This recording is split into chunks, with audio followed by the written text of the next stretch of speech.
Bien, bonjour à tous, je m'appelle Nicolas Granger et durant les 3 prochaines minutes, je vais vous expliquer ce que j'ai fait pendant ma thèse.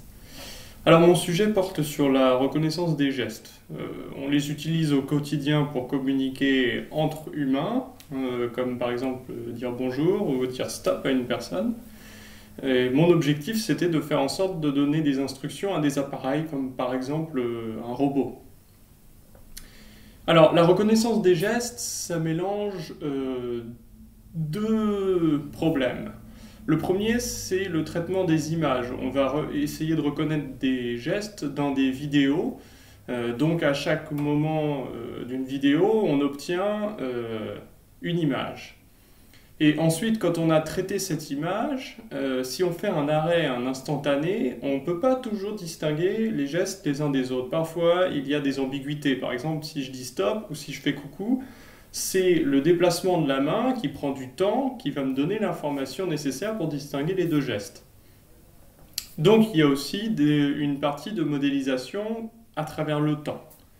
Alors, cette modélisation, elle est faite avec des modèles qui sont maintenant très à la mode, qu'on appelle les réseaux de neurones.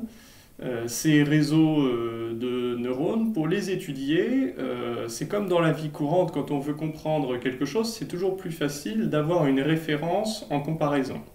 Donc, dans un premier temps, j'ai pris d'autres modèles, un peu plus anciens, ceux qui fonctionnaient le mieux avant l'émergence des réseaux de neurones.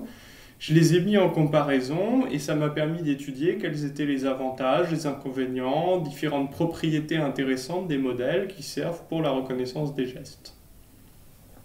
Alors, un des gros défauts des réseaux de neurones, c'est que pour qu'ils deviennent très performants, il faut beaucoup de données.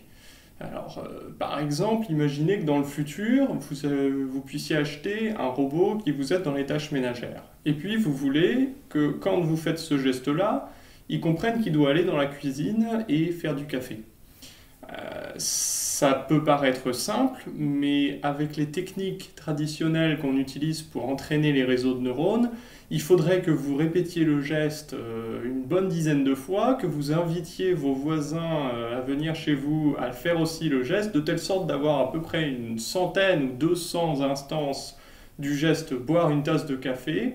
Et grâce à ça, le réseau va pouvoir apprendre petit à petit à distinguer quel est le contenu principal du geste qui explique que ça, voilà, ça veut dire va faire du café.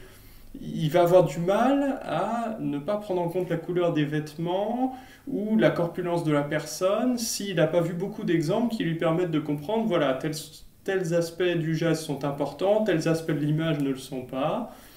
Et donc ça demande des techniques particulières qu'on appelle le one-shot learning en anglais ou apprentissage en un coup, qui sont très différentes et que j'ai étudiées dans la deuxième partie de ma thèse. Voilà, merci pour votre attention.